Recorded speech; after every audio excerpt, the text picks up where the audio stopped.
saya bayar misalnya 6 bulan, kemudian saya lipat gandakan 2 kali, artinya dibayar setengah ditambah setengah lagi. Nah, praktek yang lain juga begitu, double begitu. Tetapi pahami betul bahwa doublenya itu sebagai hukuman.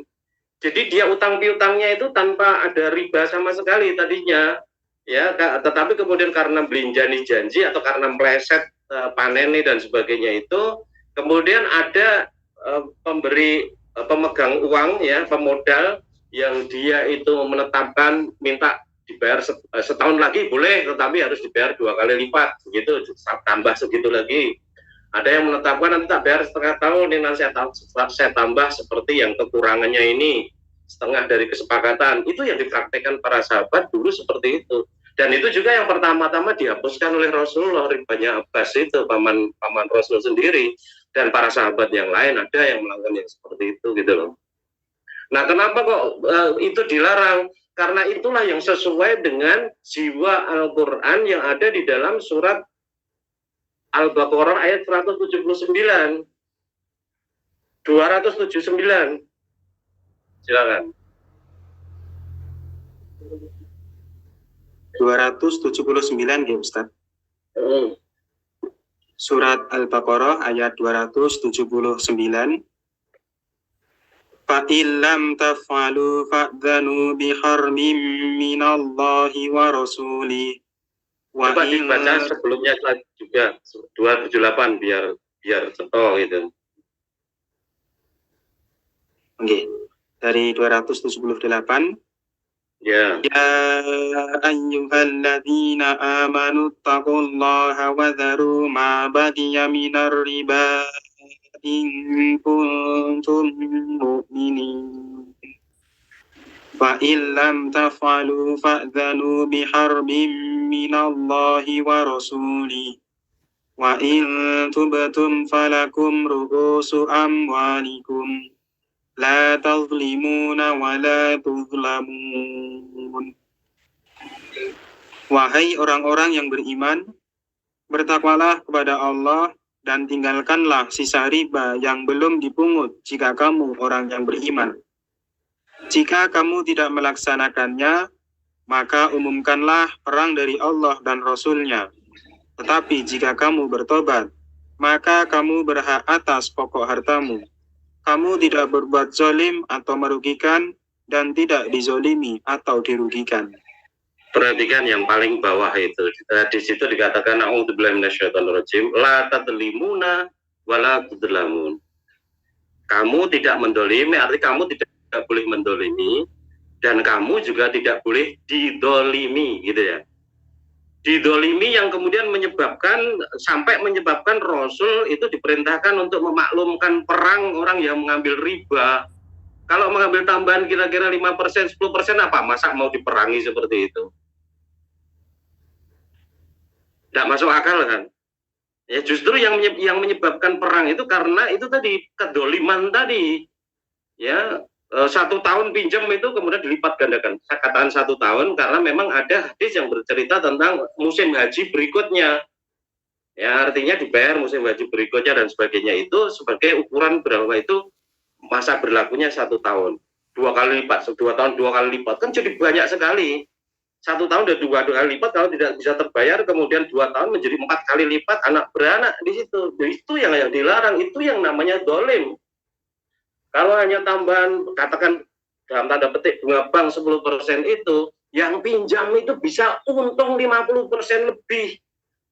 Katakan kalau di kuliner misalnya saja, untuk mengembangkan tempat kuliner baru, kuliner itu bisa keuntungannya sampai 50-60% bahkan lebih.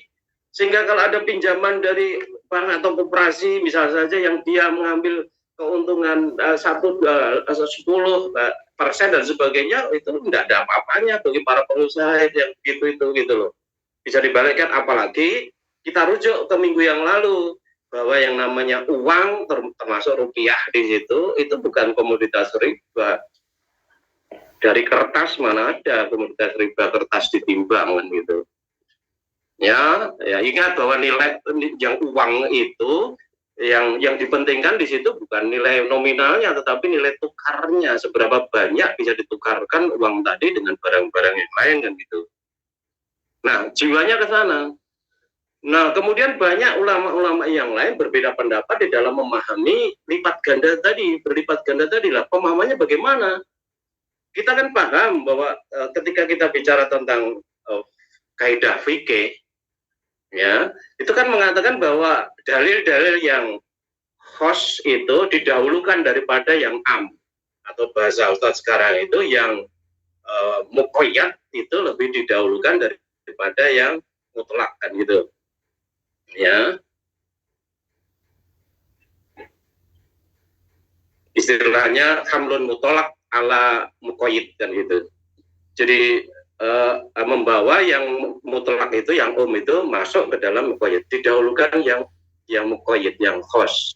Nah ini begitu, artinya ayat-ayat atau hadis-hadis yang berbicara yang riba itu kebanyakan memang ya riba secara umum, am, artinya tambahan sedikit masuk riba, gitu loh. Tetapi pahami bahwa yang dilarang oleh Allah itu adalah riba yang berlipat ganda. Maka berlipat ganda ini muqayyad, ya. Dia itu adalah khos, maka harus didahulukan ya khos daripada yang am tadi. Artinya dalil Ali Imran ayat 130 itu menjadi pembatas riba-riba yang banyak dibicarakan di ayat-ayat yang lain tadi, yang akan diperangi dan sebagainya tadi. Masa hanya nambah 1% mau diperangi? Tidak masuk akal. Tetapi kalau 100% kemudian berlipat menjadi 200%, 400%, wajar lah yang seperti itu diperangi oleh Rasulullah kan itu. Ya. Nah, kemudian mereka berdalil lagi yang menentang itu dengan mengatakan bahwa dalil khos didahulukan pada am itu hanya berlaku untuk kalimat perintah saja. Nah, kita tidak seperti itu. Aneh semuanya begitu, gitu loh. Artinya kalau kita ngikuti mereka ngomong seperti itu, yang muqayyad itu hanya berlaku untuk perintah, yang larangannya tidak berlaku untuk dimasukkan muqayyad. Berarti pengharaman kita tentang Al-Baqarah ayat 173 untuk binatang-binatang yang diharamkan itu hapus semua, runtuh semua. Coba dibaca ayat 173 Al-Baqarah tentang haram, innamal harrama alaikumul maitata waddama walahmal khinziri wa ma uhilla bihi li ghairillah itu. Quran surat Al-Baqarah surat kedua ayat 173. Innama harrama alaikumul maitata waddama walahmal khinziri wa ma uhilla bihi li ghairillah. Faman ittara ghaira baghin wala 'adin fala isma alaihi. Innallaha ghafurur rahim. Sesungguhnya dia hanya mengharamkan atasmu bangkai, darah, daging babi, dan daging hewan yang disembelih dengan menyebut nama selain Allah. Tetapi barang siapa terpaksa memakannya, bukan karena menginginkannya dan tidak pula melampaui batas, maka tidak ada dosa baginya. Sungguh Allah Maha Pengampun, Maha Penyayang. Nah, larangan ini tidak akan berlaku lagi di MTA kalau model pemahamannya seperti itu kan gitu. Karena ini adalah bersifat haram dan sudah khos di situ. Ini muqayyid. Ya. Artinya tidak bisa dikalahkan menjadi pembatas larangan-larangan keharaman dari binatang-binatang yang lain. Nah, kalau kita ngikuti mereka dalam memahami riba seperti itu, berarti ini harus dipangkas juga. Artinya binatang yang berkuku tajam, bertaring dan sebagainya itu betul-betul haram. Ya, bukannya sekedar dilarang, tapi nanti bingung lagi karena yang namanya dobuk itu, hyena itu binatang buas yang bertaring, berkuku tajam dia. Makannya ada juga daging dia, tetapi halal dalam pandangan Rasul kan gitu. Ya, maka sesuai dengan konstruksi hukum yang sudah kita pelajari selama ini, ya, semua yang dilarang Allah itu yang haram. Ada 4 macam di situ yang hakikatnya hanya satu sebenarnya kalau dari jenis hewannya kan gitu ya. Kemudian Rasul tidak diperkenankan untuk mengharamkan apa yang di luar itu kan gitu, dari sholat tahrim itu kan gitu. Ya. Nah, kemudian kalau begitu bagaimana larangan-larangan Rasul? Larangan Rasul berarti bersifat makruh saja. Karena bersifat makruh maka wajar kalau ada sahabat yang makan dobu kan gitu. bukan top ya, tapi top artinya hyena tadi kan itu. Hyena itu sejenis anjing atau kucing hutan ya, kali tanya beberapa waktu yang lalu kita bicarakan yang seperti itu. Rusak semua. Artinya tidak ada khos dan am lagi dalam itu kan itu. Dalam hal larangan. Karena kita konsisten bahwa yang namanya mukoyat itu harus didahulukan daripada yang mutlak gitu ya. Maka di dalam larangan tentang binatang yang diharamkan untuk dimakan itu kita pegang, kemudian harusnya juga di dalam memahami ayat-ayat riba juga begitu. 130 surat Al-Imran itu merupakan ayat yang mukoyat, yang kemudian membatas istilah riba bagi semuanya. Istilah riba secara umum kan tambahan walaupun sedikit kan itu. Ada hadis yang menjelaskan itu tidak diperbolehkan untuk yang meminjam maupun yang meminjami, meminjam maupun yang dipinjami. Tetapi Rasulullah justru malah memberikan tambahan. Ya, Rasulullah yang meminjam itu justru malah pernah memberikan tambahan itu kepada orang Yahudi. Boleh seperti itu kan itu. Nah, yang tadi juga begitu kaitannya dengan pamannya Rasul Abbas tadi dan juga sahabat yang lain yang mereka bertransaksi seperti itu yang berlipat ganda tadi, itu ada yang menetapkan itu adalah yang memberi utang, tetapi ada juga karena merasa bersalah, yang utang itu juga yang menetapkan 2 kali lipat tadi kan gitu. Nah, itu yang dilarang karena itu kejam. Artinya dolim tadi, lata tulimu, nawalatu telamun, kamu tidak mendolimi dan tidak didolimi tadi memenuhi unsurnya di sana, sehingga kalau itu dibiarkan ya sudah sama menjadi persoalan yang sangat besar. Maka wajar kalau kemudian Rasul membawa dan Rasulnya memaklumkan perang kepada orang-orang yang seperti itu kan itu. Begitu Mas, mudah-mudahan sudah dipahami. Saya kira secara keseluruhan sudah saya sampaikan. Saksikan ini dari Al-Ustadz Abdullah Tufail dulu yang saya pahami seperti ini. Oke. Pertanyaan selanjutnya Ustadz. Ya. Assalamualaikum warahmatullahi wabarakatuh Ustadz. Waalaikumsalam warahmatullahi wabarakatuh. Mohon izin bertanya Ustadz, apa ada tuntunannya kalau agar selalu istiqomah, maka amalkanlah surat Al-Mulk setiap habis sholat Isya. Atas pencerahannya saya ucapkan banyak terima kasih. Ya, kalau kita mau mengamalkan Al-Mulk ya secara konsisten sudah pasti menjadi orang baik. Ya.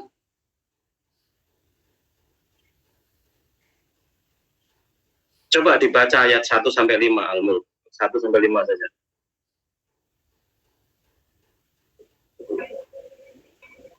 Surat Al-Mulk, surat ke-67 ayat 1 sampai 5. Bismillahirrahmanirrahim. Tabarakalladzi biyadihil mulku wa huwa ala kulli syai'in qadir. Alladzi khalaqal mauta wal hayata liyabluwakum ayyukum ahsanu amala wa huwal azizul ghafur. Alladzi khalaqa sab'a samawati tibaqa ma tara fi khalqir rahmani min tafawut farji'il basara hal tara min futur thumma arji'il basara karrataini yanqalib ilaikal basaru khasi'an wa huwa hasir. Walaqad zayyana as-samaa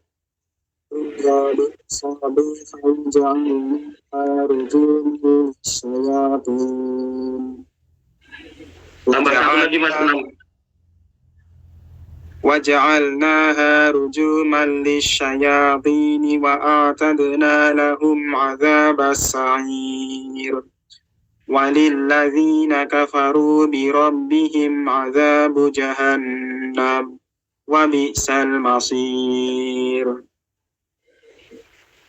Maha suci Allah yang menguasai segala kerajaan, dan Dia Maha Kuasa atas segala sesuatu. Berhenti sampai di situ dulu. Ya. Ayat ini menyadarkan kepada kita bahwa tidak ada penguasa di jagat raya ini sebenarnya selain Allah saja.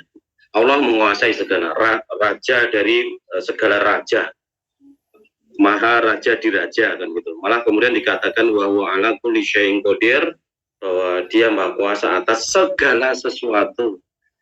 Ya, berkuasa atas segala sesuatu, termasuk juga memberi rezeki kita, memberi kesehatan kita, mencabut kesehatan kita, mencabut rezeki kita, menjadikan kita orang mulia, menjadikan kita orang hina dan sebagainya, menghancurkan kehidupan kita, memakmurkan kehidupan kita, itu semuanya ada di tangan Allah. Karena Allah itu wa huwa ala kulli syai'in qadir kan itu.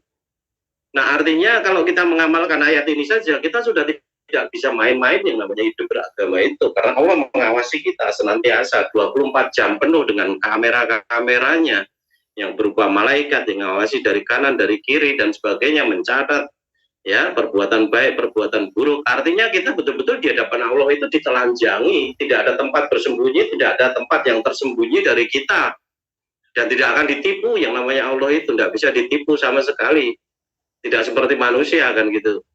Jadi sebenarnya ngamalkan satu ayat ini saja kamu sudah menjadi manusia yang luar biasa. Tidak hanya sekedar istiqomah, tapi betul-betul bertakwa kepada Allah kalau kita menyadari ayat ini gitu loh. Ya, kalau Allah itu yang memuliakan kita dan menghinakan kita, sekarang ini mungkin kita sedang dimuliakan, tapi boleh jadi besok atau lusa, minggu depan atau tahun depan kita dihinakan oleh Allah, bisa saja. Kalau kita itu betul-betul berkhianat kepada Allah, gitu, tidak bersyukur kepada kemuliaan yang diberikan oleh Allah kepada kita itu kan gitu. Ya, maka dengan begitu gitu ya, orang akan memurnikan tauhidnya, atau hanya akan menghambakan diri kepada Allah betul, karena aku sadar bahwa aku harus bertanggung jawab terhadap Allah atas segala perbuatanku. Nah, tauhid yang seperti itu menjadikan kita istiqomah, mujahadah, ikhlas, beramal karena Allah saja. Ya, terus ya, silakan. Yang menciptakan mati dan hidup untuk menguji kamu siapa di antara kamu yang lebih baik amalnya, dan Dia Maha Perkasa, Maha Pengampun. Nah, ini malah dijelaskan lagi.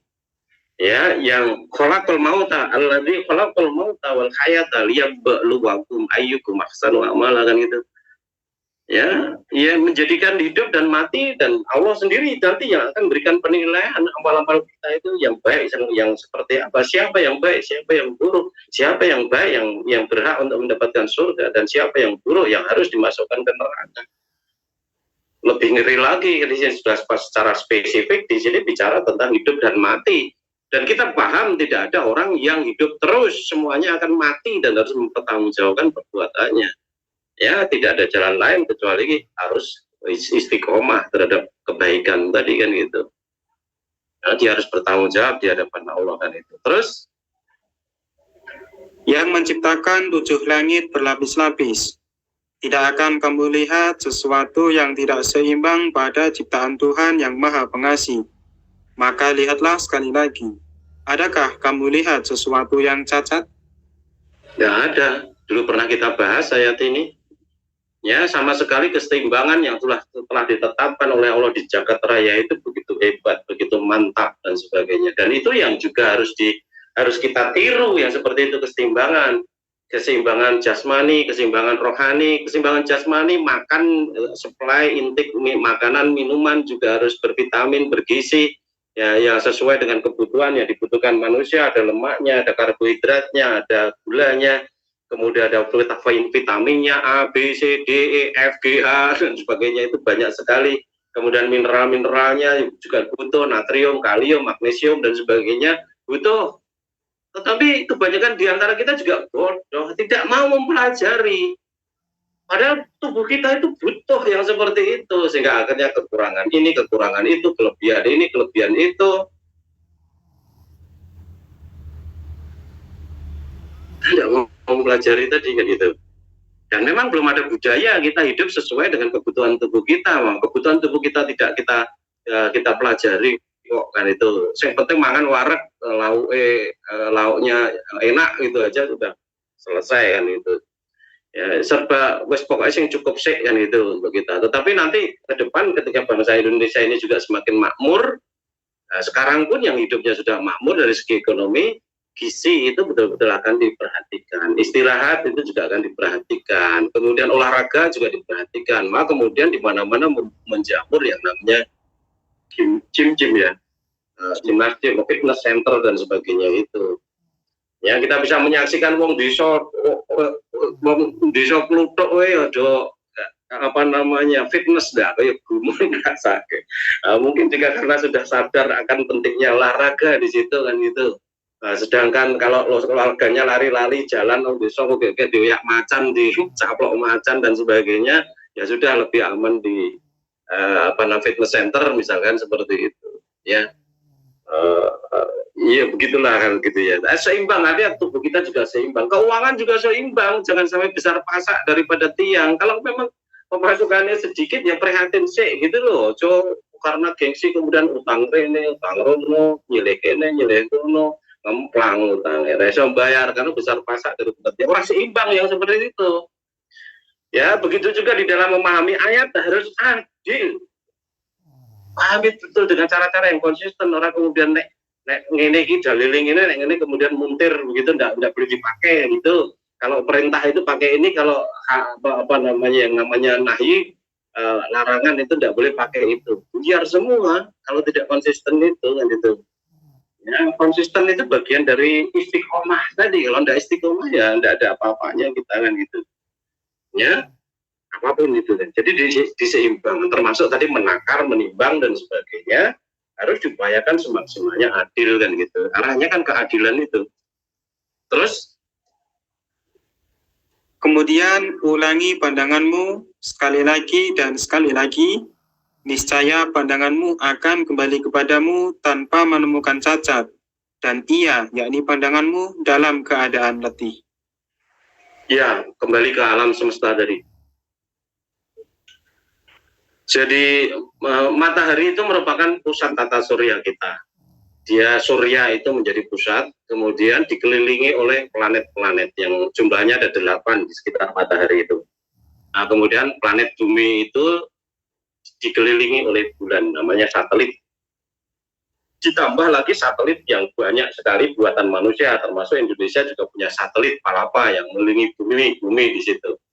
Nah, planet-planet lain juga ada yang satelitnya sampai puluhan, banyak sekali, ya, 60-an dan sebagainya banyak.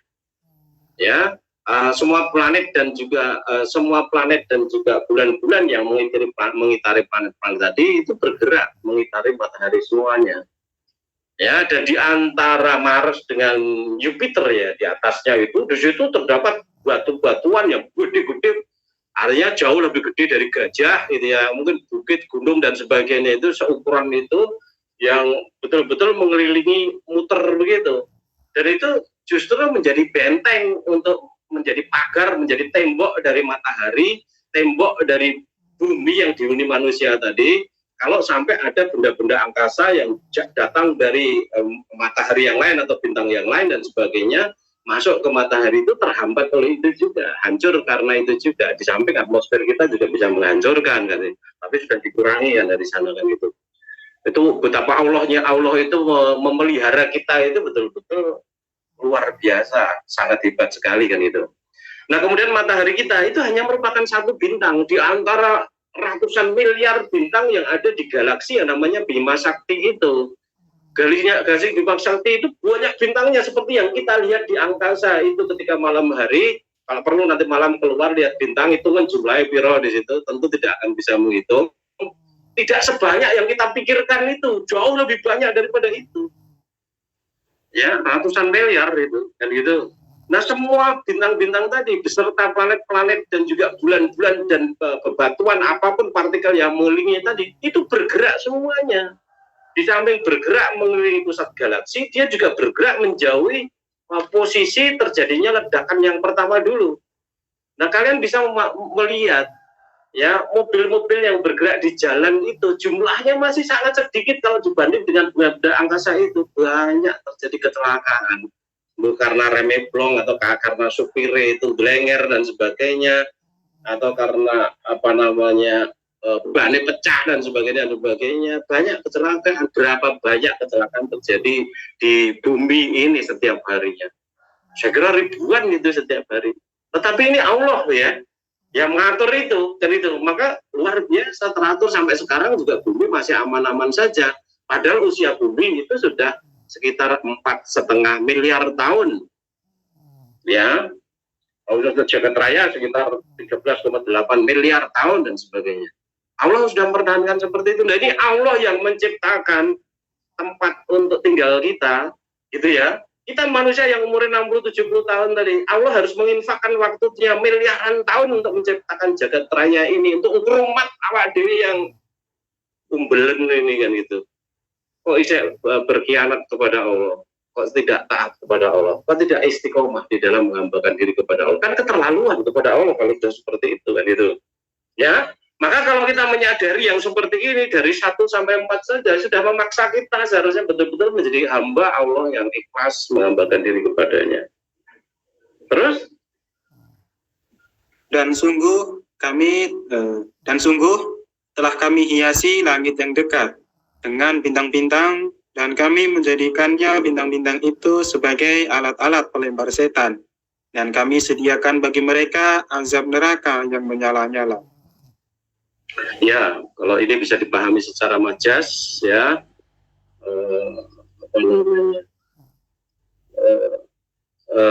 tidak harus kita pahami secara letterlet tentang angkasa luar, tetapi bisa saja situ dipahami bahwa Rasulullah itu yang punya kedudukan tentu lebih tinggi daripada kita, langit kan gitu ya, seolah-olah berada di satu tempat level yang tinggi begitu. Kemudian dikelilingi oleh bintang-bintang. Bintang-bintang di situ adalah para sahabatnya yang berhak untuk mendapatkan bintang. Artinya para sahabat yang mereka itu brilian, para sahabat yang mereka itu ikhlas beramal menghambakan diri kepada Allah. Nah, para sahabat itulah yang kemudian menjadi pelempar setan tadi, orang-orang munafik, orang-orang kafir yang akan mengganggu Rasulullah atau mengintip-intip untuk mencari informasi wahyu, informasi pelajaran Rasulullah. Mereka lah sahabat-sahabat yang disebutkan sebagai bintang tadi lah yang akan mengusirnya dan sebagainya. Artinya sebenarnya kalau kita ambil pelajaran di situ cocok dengan sebuah hadis yang mengatakan pemimpin yang baik itu akan diberi pembantu yang baik, wazir yang baik. Yang baik itu bagaimana? Yang kalau lupa dia mengingatkan, ya kalau ingat kemudian membantu kan gitu. Berbeda dengan pemimpin yang buruk, akan beri pembantu yang buruk, kalau lupa tidak diingatkan, kalau ingat juga tidak dibantu dan sebagainya. Maksudnya hadis itu adalah bahwa kalau ini bahasa ini adalah bahasa hakiki dari Allah ke kita. Jadi pemimpin yang baik itu adalah pemimpin yang baik itu akan diberi pembantu-pembantu yang baik. Secara hakiki Allah lah yang memberi pembantu-pembantu yang baik tadi. Tetapi secara syar'i kita berasal dari bawah melihat ke atas. Artinya secara syar'i kita sendirilah yang harus memilih pembantu-pembantu tadi. Yang baik-baik saja yang dipilih. Yang dengki, yang munafik, yang gombalin singkirkan. Harusnya gitu kalau menjadi pemimpin yang baik. Ini secara syar'i kita yang menentukan akan menjadi pemimpin. Nah, kamu akan menjadi pemimpin baik kalau pembantu-pembantu sekitarmu itu orang baik-baik saja. Tapi kalau di situ ada munafik, kalah rusak karena dia akan membujuki kamu, akan membusukkan kebijakan-kebijakan kamu, akan membusukkan hatimu dan sebagainya, ketularan seperti dia. Kalau gombalin ya akan ikut-ikutan gombal. Saya ulang, jadi pemimpin yang baik itu akan diberi oleh Allah pembantu-pembantu yang baik. Secara hakiki betul Allah yang akan menurunkan pembantu-pembantu yang baik tadi. Tetapi secara syar'i kitalah yang harus menentukan pembantu-pembantu tadi. Milih pembantu-pembantu tadi sesuai sunatullahnya, ciri-cirinya, kriterianya orang yang baik menurut Allah seperti apa. Nah itu hakikatnya yang beri adalah Allah. Dan itu. Nah tadi pemimpin yang buruk akan diberi oleh Allah pembantu-pembantu yang buruk, yang tidak mengingatkan dan seterusnya tadi. Secara hakiki juga begitu. Ya, pembantu-pembantu yang buruk yang berada di sekitar kita itu secara hakiki juga datang dari Allah. Nah, kita lah yang harus menyeleksi sebagai seorang pemimpin. Oh ini kurang ajar, ini pernah berkhianat pada saya, sudah singkirkan, ganti yang lain yang lebih baik kan gitu. Oh ini berdusta, ini ada sifat kemunafikan, ini sudah ganti yang lain. Akan jadi baik semua. Tidak akan menggerogoti kepemimpinan kan gitu. Nah, jadi cara menyemahani ayatnya seperti itu. Begitu Mas. Jadi satu lagi ya ayat tadi. Terus kan dulu. Dan orang-orang yang ingkar kepada Tuhannya akan mendapat azab jahanam. Dan itulah seburuk-buruk tempat kembali. Nah, kalau tidak seperti itu, tidak mau mengambil pelajaran dari ayat 1 sampai 5 tadi, berarti kita ingkar kepada Allah, mengkufuri kebijakan-kebijakan Allah, maka kemudian hantam dia dengan azab jahanam wa bi'sal masir, dan itu tempat seburuk-buruk tempat kembali, kekal selama-lamanya dalam kehidupan yang hina dan nista selama-lamanya karena dalam keadaan tersiksa. Na'udzubillah. Jadi betul sekali kalau kita mau mengamalkan, bukan membaca. Karena di lingkungan saudara kita yang lain itu yang namanya mengamalkan itu maksudnya moco, bola-bali ngapal dan sebagainya seperti itu. Ada yang memahami seperti itu, ngamal gigi moco, bola-bali diulang sekian kali. Nah, kalau hanya sekedar baca tidak akan membawa kebaikan. Ingat bahwa kita itu berislam itu supaya akhlak kita mulia.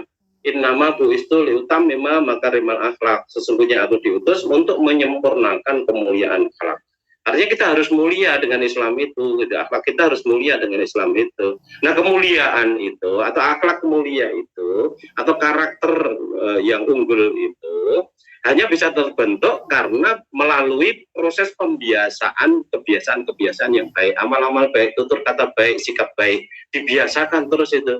Habituasi itulah yang akan membentuk karakter kita, bukan hafalan, bukan moco. Tidak bisa kalau moco itu moco saja, harus diamalkan kan itu. Karena sikap itu diamalkan, ya maka kalau kita ingin punya sikap yang baik, ya kita harus amalkan itu. Singkirkan sikap yang buruk, ambil sikap yang baik. Amal juga begitu. Amal yang baik ada yang buruk, singkirkan amal yang buruk, kemudian adopsi amal-amal yang baik dan gitu. Begitu Mas, mudah-mudahan bisa dipahami bagi yang bertanya tentang untuk istiqomah itu melalui mengamalkan surat Al-Mulk. Ya, kalau diamalkan. Kemudian pertanyaan dari YouTube pekan lalu Ustadz tentang Asmaul Husna. Ya. Assalamualaikum Ustadz. Waalaikumsalam warahmatullahi wabarakatuh. Mohon penjelasan, Allah itu zat wujud. Bagaimana untuk mengenal Allah dalam kehidupan tentang zat wujud Allah tersebut? Mohon maaf apabila tidak berkenan pertanyaan saya. Dari YouTube Ustadz. Wujud itu artinya kan ada. Dan ada itu kan tidak harus kita deteksi melalui mata kita, atau tangan kita, atau kaki kita, atau indera kita, kan tidak seperti itu. Nah, artinya melalui ciptaannya kita bisa mempelajari Allah kan. Ya, artinya tafakkaru fi khalqillah wala tafakkaru fi dzatillah kan itu. Jadi berpikirlah kamu atau pikirkanlah tentang tentang ciptaan-ciptaan Allah, fi khalqillah, tentang ciptaan-ciptaan Allah. Wala tafakkaru fi dzatillah, dan jangan kalian memikirkan tentang zat Allah. Karena zat Allah itu kan kita tidak mampu menjangkaunya, dari otak juga tidak mampu, dari segi rohnya juga tidak mampu dan sebagainya. Maka ya, kita dilarang untuk memikirkan tentang zat Allah. Ya, kalau Allah itu wujud kan bisa dilihat dari ciptaan-ciptaannya tadi. Tidak harus dari segi panca indera. Katakan seperti elektron itu ada, ya, tetapi tidak ada satu mata pun yang bisa melihat elektron. Tidak ada indera apapun dari tubuh manusia yang dia bisa membuktikan adanya single elektron dan sebagainya. Tetapi dia bisa dideteksi melalui aliran listrik, melalui energinya, melalui berbagai alat-alat yang bisa digunakan untuk mendeteksi itu yang sudah dikembangkan manusia kan gitu. Ya. Nah, begitu juga tentang ciptaan Allah tadi untuk membuktikan adanya zat Allah tadi. Jadi Einstein ya, Isaac Newton itu pernah mengatakan bahwa in the absence of any other proof, the thumb alone would convince me the existence of God gitu. Jadi in the absence of any other proof, dalam hal jika tidak ada bukti-bukti yang lain, jika tidak saya temukan bukti-bukti yang lain tentang keberadaan Allah, keberadaan Tuhan itu gitu ya. Dia mengatakan the thumb itself, jempol saja ini, hanya jempol saja, itu sudah meyakinkan saya, untuk meyakini adanya Allah, adanya Tuhan gitu. Ya, saya ulang.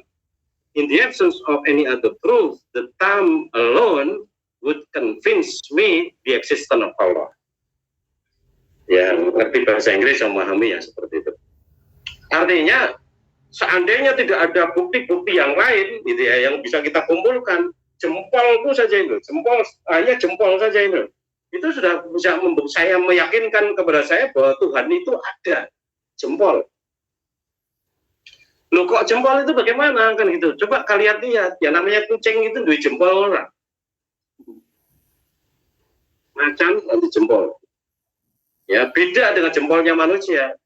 Jari-jari kita yang satu menghadap ke sana, kemudian yang jempol itu menghadap ke sana, sehingga memungkinkan jempol ini untuk memegang ballpoint. Karena dia memungkinkan memegang ballpoint, maka ya kemudian tuntutan berikutnya adalah untuk menulis, membaca, mengembangkan ilmu pengetahuan. Ya karena manusia bisa memegang ballpoint tadi, kemudian berkembang ilmu pengetahuan. Jari-jari yang 4, kemudian jempol, bisa digunakan untuk megang pacul. Dari pacul kemudian petani mengembangkan pertanian, perkebunan, penanaman ini, itu, dan sebagainya, maju dalam bidang itu. Nah, dengan jempol, orang bisa memegang cetok.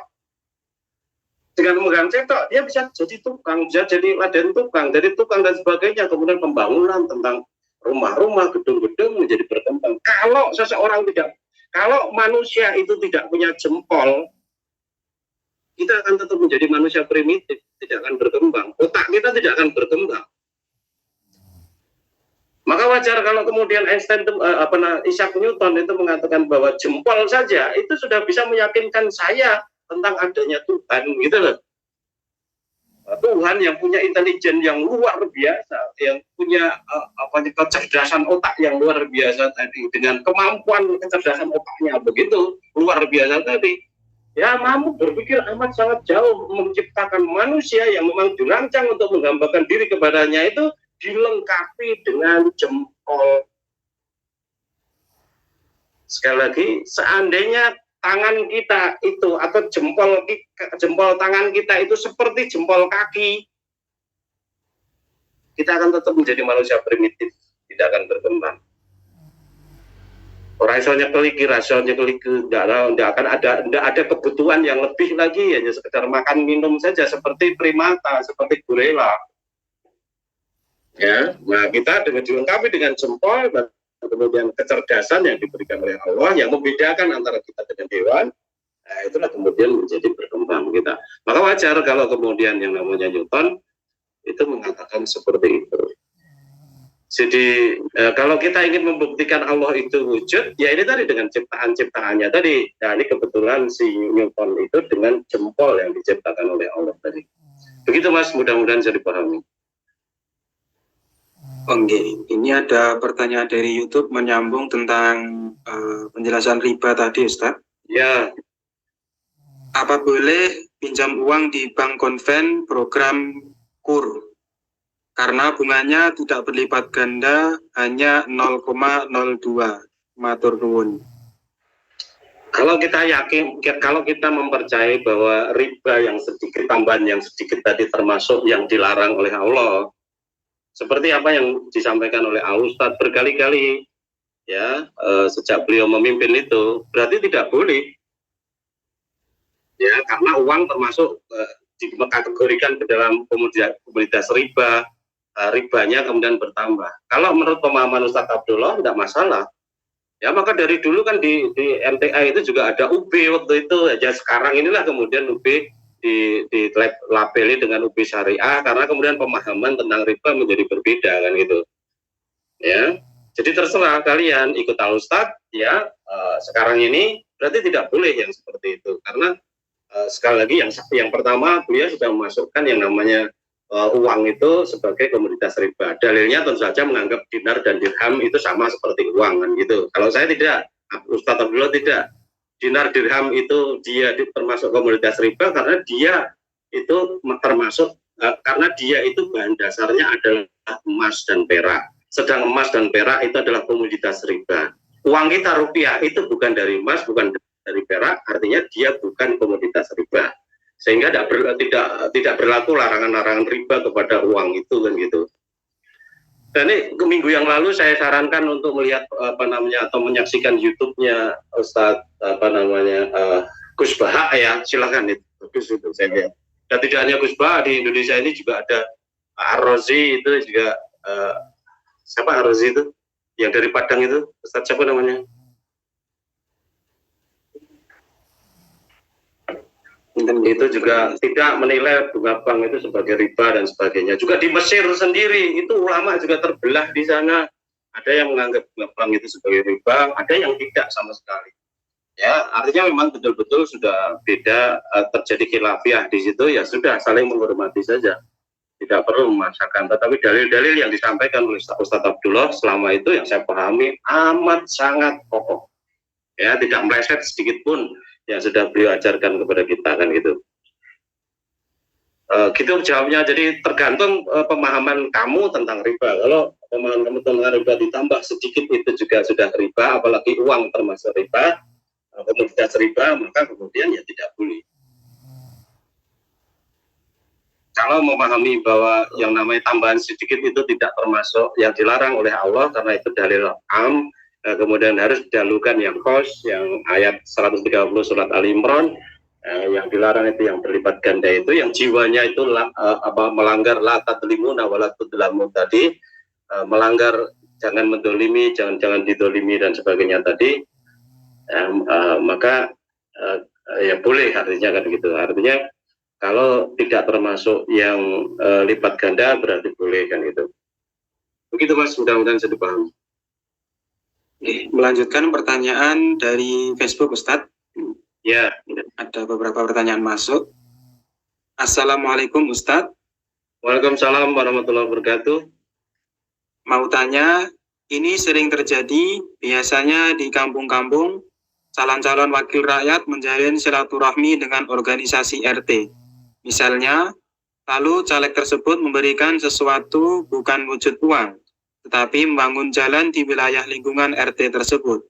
Tapi dengan satu syarat, yaitu warga RT harus mendukung caleg tersebut.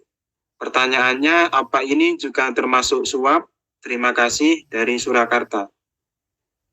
Iya, termasuk suap. Ya, malah suap berjamaah itu, kolektif itu.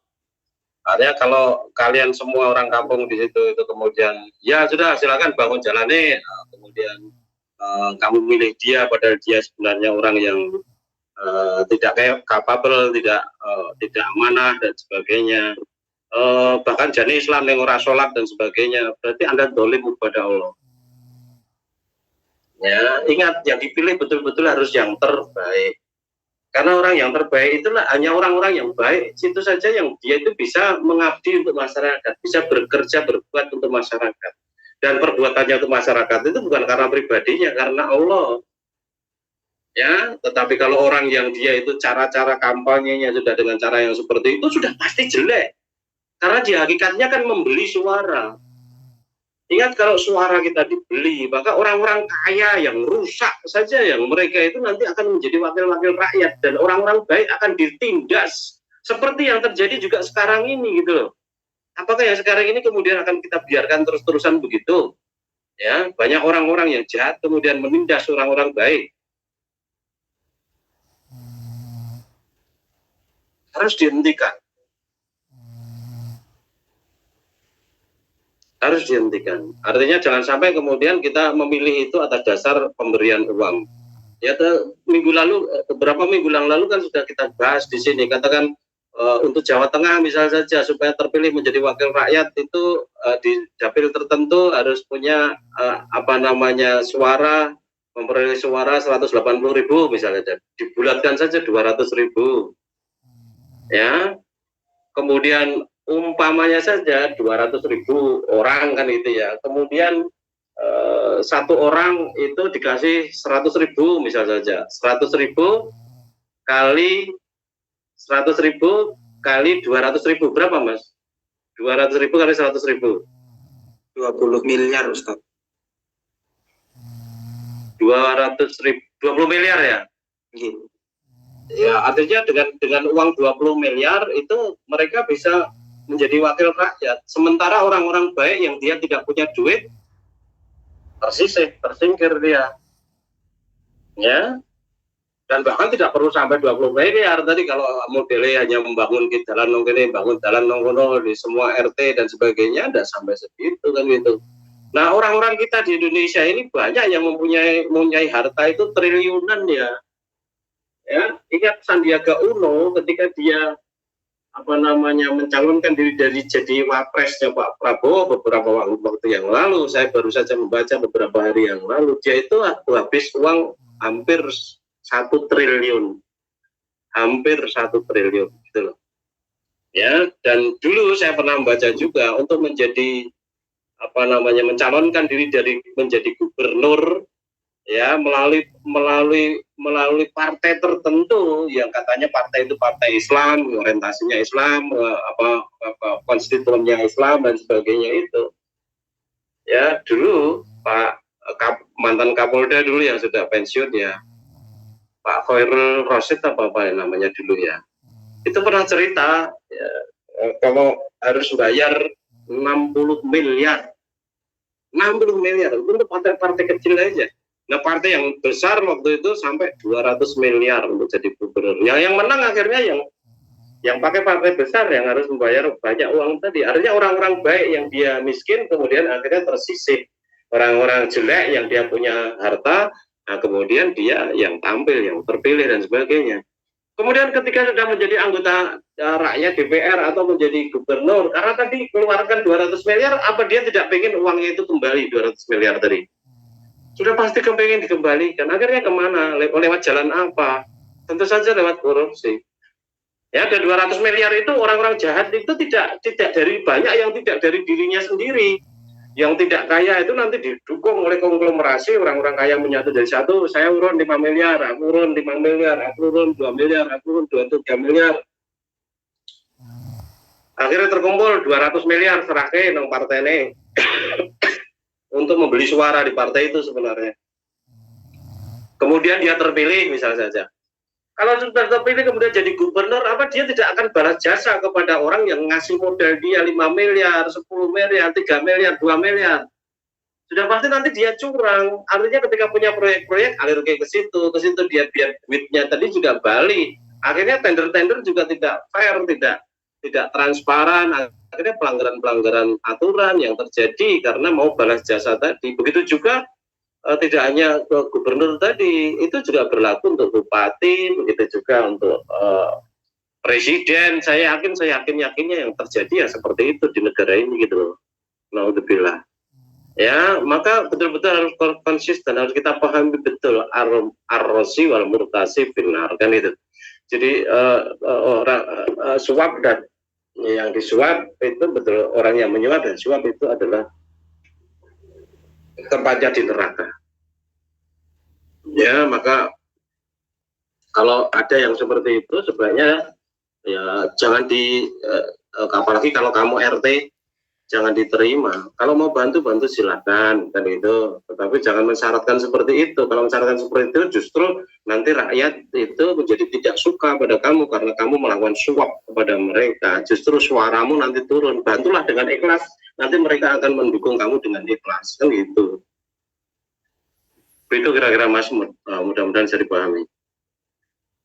Ini pertanyaan lagi dari Facebook Ustadz. Ya.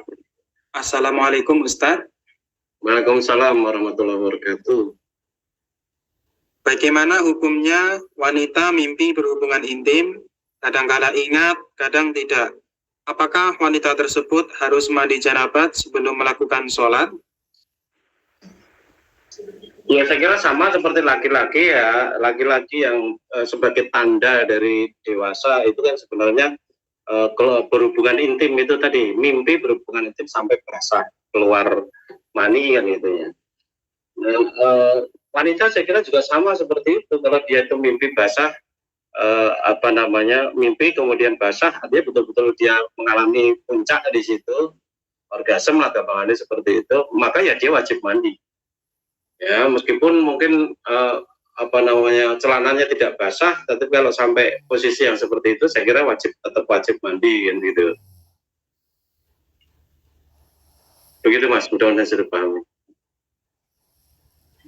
Ya, untuk pertanyaan sudah tidak ada Ustadz. Barangkali ada saudara-saudari yang mau bertanya secara langsung, dipersilakan, masih ada waktu. Ya, silakan dimanfaatkan waktunya, karena tinggal sedikit, saya kira nanti tanggung tidak sampai selesai di tengah jalan nanti.